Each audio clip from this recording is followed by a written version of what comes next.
And it is not right at all, my people, that 60 years or more than 60 years after the so-called independence, majority of our people are left to languish in our own island of poverty in the midst of a sea of material affluence and prosperity. It is not right at all that 60 years after the so-called independence, our people are made to live in fear, and our people are made to live in a corroding sense of fear and a nagging sense of nobodiness.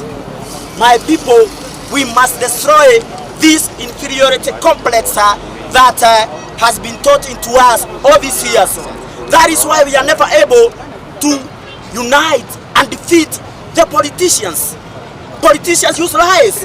Politicians, my people, are liars and thieves. And they have stolen our freedom. They have stolen our land.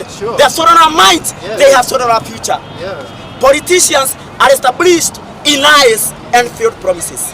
And so now we are victims, more than 60 years, victims of failed hopes, or rather failed promises, blasted hopes and deferred dreams. And the situation is getting worse every day. Tell me, my people, the more somebody said, the more things change, the more they remain the same. Why are things changing? I'm so saddened by what is happening in Kenya, that today young men are being killed by the police, and the police are not taken anywhere. Police kill people because they know they'll get away with it, because our justice system is broken, totally broken. In fact, we will never get justice in this kind of courts that we have in Kenya, because these courts and all systems that we have, including our educational system, our religious system, were bequeathed unto us by colonialists. That's why you go into a court of law and hear a lawyer or a magistrate or other people go to court calling a judge my lord. How can you expect to call someone my lord and you wait for them to give you justice? We must stop this worshipping of criminals. It is the same thing with politics. We have been worshipping our leaders. Literally, they have become like small gods. We are worshipping them, forgetting that they are human beings, like us, like me and you. That is why they kill us. In fact, the issue of police killings, I'll speak about it again and again and again, because I saw what happened in Majengo the other day. That pain, I don't know how it's gonna leave my heart. The policeman who killed Dennis Mudoi, that video is trending, and I know you have it. He killed Dennis Mudoi, and after shooting him to death, he continued to celebrate with song and dance, saying he is ready to kill more people. What kind of animals have our police become? Yeah, they say it's accident. You are killed. You die here in Kenya as a poor person. They will say it is accident, my people. How long shall we continue losing lives? Our lives we must take our lives in our country. We must take the destiny of our lives in our country, my people. Otherwise, I don't understand. I don't understand, my people. At all, I don't understand. We have refused to speak with one another. We have refused to speak the truth. And now the church, which is the one, the institution, we should be waiting for to give us the truth, has liars, has collaborated with our oppressors, with the people who are killing us. Ruto is a murderer. Ruto is a killer. Yeah. He killed our people. He has got blood on his hands. And I think this is the language that we must speak in Africa. Yes, why is it that African leaders must kill their own people to continue killing into power? Ask yourself why. These people are vampires, they are not human beings. They are vampires surviving off human blood, living off human blood. They are living off, in fact they make sacrifices to their own people to continue killing into power. That is why we have the same leaders years and years and years, over and over again, and we are never able to vote them out of power. And if you are waiting to vote them out of power, it cannot happen. I'll tell you the first place that you must vote them out. You must vote them out of your heart. Sure. So for this country to be saved, my people, we must be ready to change our mindset. That's the only thing that will change this country. One issue now that has destroyed this country, I've tried to tell people, I've tried to organize people around this issue, you have refused to listen. The issue of tribalism and tribal hatred in this country. Tribalism is what helps politicians or the political class to defeat us. Sure. In fact, I believe, and this statement is very strong, I don't know whether somebody will hear this. Tribalism is a US imperialist strategy to divide Africans so that they can continue oppressing our people and exploiting our minerals and our resources. What can you tell Baba's followers? Well, what I will say is that what I've said is very clear. We must stop worshipping individuals, glorifying individuals. In fact, I believe this God is teaching us a lesson because we have trusted in human beings. And God does not like people who trust in human beings. That is why these people are being exposed. So what I would say to those who are calling the followers of so and so, I don't like naming names because I hate politics and I hate politicians. I hate because I know it's a game that is played on our minds to keep us enslaved and controlled. There's a bishop who said the other day that poor people are very easily controlled. That's why they have created poverty. That is why the politics of Kenya has never been about issues. Never ever. It has always been about the interests of a few individuals. That is from the time of the so-called independence. That's what's been happening. It has never been about you and me. It has never been about the issues of the so-called Wanjiko. They call us Wanjiko, I don't know, whatever. But let me tell you, it has never been about us. It has always been about the individuals. And one thing I also tell the people here, another thing we have refused to see is the hidden hand of foreign nations or foreign interference in the politics of this country and so many other African countries. We had a mission of voting to trust. Can we go? Yes. We go. If you say we go, I'm not afraid. I'm not afraid. We must deliver our statement. Tell us why you are here today. I am here because I'm very saddened with what happened the other day. The president giving 20 million to the church. Though some people are saying that I was talking with the police officers who had arrested me, and they are saying, what evidence do you have that he has taken the money? And they said maybe he has not taken the money, and we can give him a benefit of doubt. But the fact that was said, and he allowed himself for that thing to be said by the president, who should be serving the people of Kenya and not individuals.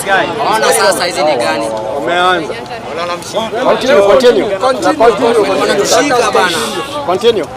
So it is very bad what happened. Nothing is working in this country. SHA is not working. and it's affecting everyone. And so the priority should be how our health care will work. And I've told people this. I want to put the issue deeply.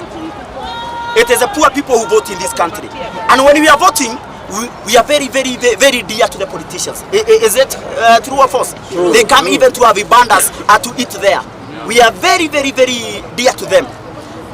But once we finish voting, they forget about us completely. Like now, the issue of focus in the city, we are being chased away from the city. But when we are voting, they have not said they are going to chase us out of the city. I'm not saying hawkers should remain in the city. There should be order, but there should be an alternative for the people. An alternative should be given, because the problems hawkers and hawking in the city is created by politicians for political mileage, as are so many other problems created in this country. Let me tell you, these people have destroyed everything. The healthcare system, they have destroyed by stealing and looting from the public coffers. But when they get sick, when their children get sick, they go overseas. You know, I'm telling you, I was telling you that it's the poor people who vote in this country. You not see a campaign in Karen or those other little suburbs. You not see. But when we vote, these people steal from us, and when they get sick, or when their children get sick, when their wives get sick, where do they go to hospital? They go overseas. They have destroyed the education system. They cannot bring their children into the public schools, and they are the ones who have destroyed our public institutions.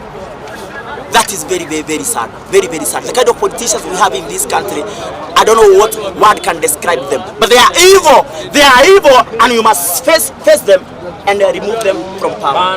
We must take power to the people. Power belongs to the people. Sure. Power came from the people. Sure. Dictators will die, and the hate of men will pass, and the power will return to the people from where it came from. Africa. What's your message to the young people, the Gen Zs? I would say to the Gen Zs, I'm cognizant of what they've gone through. I'm cognizant of what they did in June 25. In fact, that was very great of what they did in June 25. But it's so sad that we lost so many lives, and it's still very sad that we are continuing to lose lives. People are being abducted. People are being killed. There are still people who are missing today, isn't it? Yes. So let me tell you, let us not allow, as the Gen Zs, let us not allow anybody to take advantage of our struggle. Please, let us not allow any politician to take advantage of our struggle. I myself, people have been telling me to offer myself for an elective post in this country, but I will not. I cannot. I'm going to stand with the people until the time we create a movement that will remove these people from power. And it is possible, my people. I want to give you a parallel to history, the history of this country. In 1992, when people were killed for demanding the removal of the Section 2A by Moi, many people were killed by then. I compare that with what happened during the Gen Zs. But when that happened, the people came together. The people united.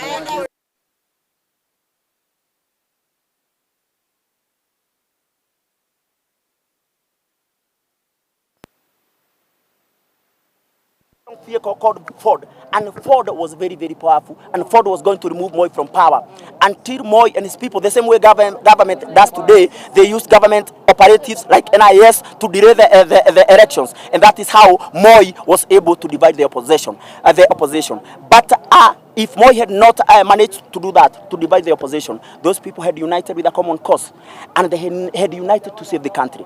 Now, my people, we have come to a moment where we must save this country. All of us, not some people, all of us. So I'm asking my fellow human rights defenders, why have we failed to unite?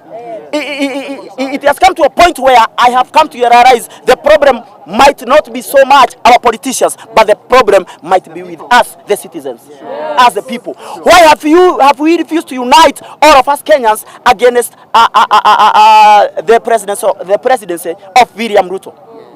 The presidency of William Ruto has become a disaster to this country, and it is a disaster to the future of this country.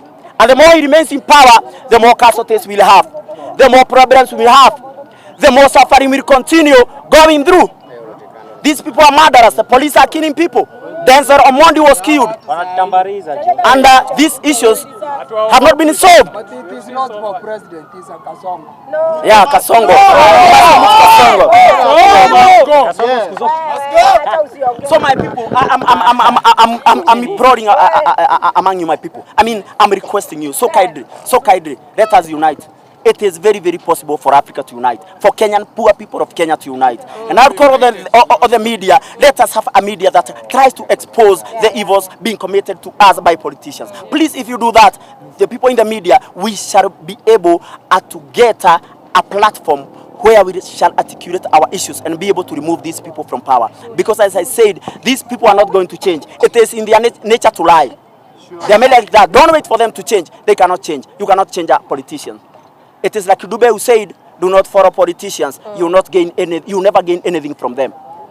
We must stop following politicians. We must stop following people who are destroying our lives and our livelihoods. Thank you so much.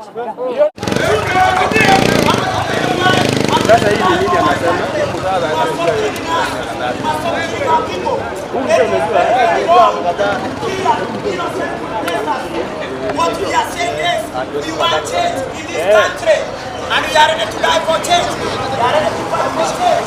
We are ready to stand up for change. We must fight.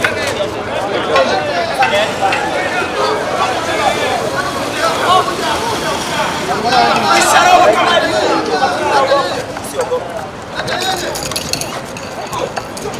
That's very wrong. That's very wrong. What are you doing? Very wrong. So my people, we must not be afraid. We must organize our people, mobilize our people, educate our people, and bring our people out of mental slavery. The worst form of oppression is the oppression of the mind. The worst form of poverty is the poverty of the mind. We must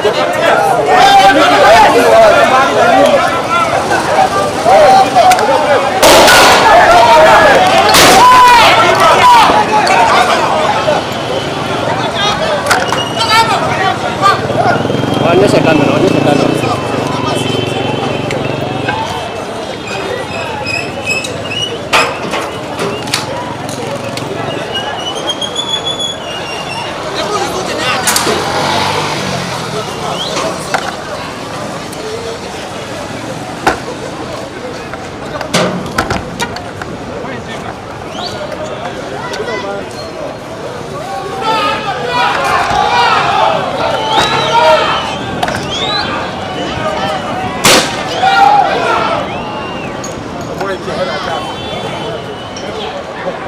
It's very, very sad, a very sad day that this is going on.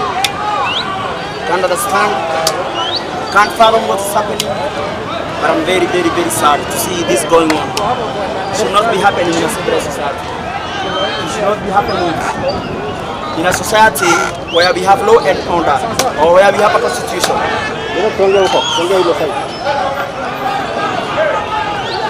Our constitution is very, very clear, and it should be there to protect us.